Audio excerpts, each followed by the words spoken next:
There's just nothing more important, given any long-range view of human problems, culture problems, the the dilemma that human beings face in the world, than stewarding the health of the Right. learning of the children. I mean, that Absolutely. is the ground of everything in the Right. future. Right.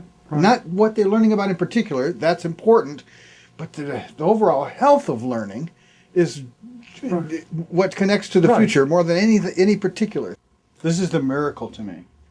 Whether you come at this from a point of view, as many do, of an utter disregard for the interior life and experience of the children.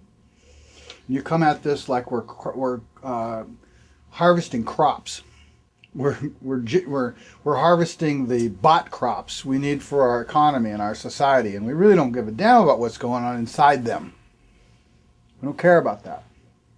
Or we come at this from the perspective of this compassionate, loving care for who they are as human beings, and helping them find their way into the world in a way that they can be authentically who they are, while finding opportunities in the world that nourish who they are and allow them to be successful and happy. And that's what our primary concern is. You end up in the same place. Right. That's a profound miracle to me. Right. Right. So there is a violent agreement that hasn't been able to happen yet. I mean, there's an implicit agreement that just hasn't been bridged between these different factions. Right. And I think a lot of it just has to do with expectations. That the rhetoric is often one thing and the actual expectations are different. It's like that there are two standards. One drives everything, and it's totally philosophical for some people, that they're really not looking at the kids. Or if they do look at kids, it's selected kids, like maybe, really smart kids who flatter the daylights out of them by doing the things that they say all kids should be able to do. But they're sure not looking at a lot of the kids that we work with.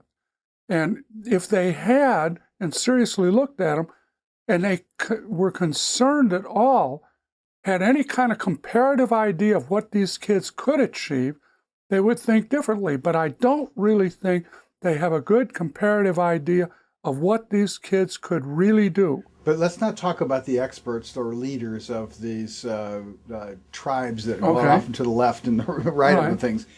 But rather, what is the glue that bonds the following, right? I mean, the people that have bought into these alternative systems, why did they buy into them? They bought into them because it makes them feel good, like they're not bad for what they're doing. And two, it lines up with their sense of what it means to be responsible to a child.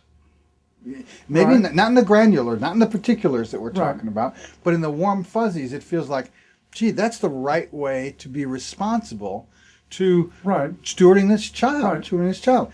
That's a good energy for us to build a different bridge into. Right. Well, to do that, step one would be teacher training. Absolutely. Step one seems to be teacher orientation. I don't know. District superintendents, you talk to them and you tell them about the program.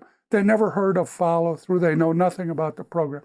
And then when you tell them about the data that we've had, they say things like, now you expect me to believe that you've got this program, you generated all this data, and you're able to teach these kids all that thing, and school districts like mine aren't picking it up? I don't think so.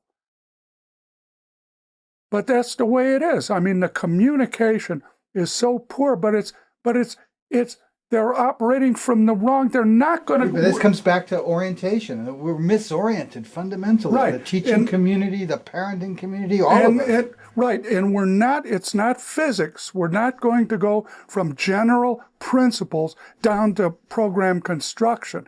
If anything, we'll go like the Wright brothers now, from the flying machine to general principles. But when you derive those principles, you have principles of instruction in this field, not principles of learning, not principles of child development, not principles of some things that have not anything to do like but the very way that sociographics. you put that, it could be off-putting to people that are all on about learning and philosophy and child Right, development. right. And the interesting thing is that underlying these differences, there's alignment. There's the potential for alignment, There is a potential. and that's where we got to be working. Right. But I think if you had to boil it down to one thing, one barrier, what is it? Specificity and knowledge of specificity. See, with this other stuff, you can gloss over. You can, kind of like, you can sound good even when you're being bad. Because you never have to deal with the concrete examples and the actual consequences that occur in this situation right now. And yet, that's where the action is. That's where all the action. But in the specifics, it seems can translate down to this inside-out participation and the feedback loop through instruction. Right. Right. Right. So, but that is a place where we can bring alignment, I believe. I'm willing to take a shot at it. I mean, it's a tough nut to crack, but I think maybe. But we got to put our heads in it, just like you were saying about the dog. Right. Right. I mean, we've got to live in that space to learn our way Right. through it. Well, We're not going to visit it every 3 or 4 years and make a breakthrough. Right. There. No, I agree. Yeah. Okay. All Well, right. thank you. Thank you.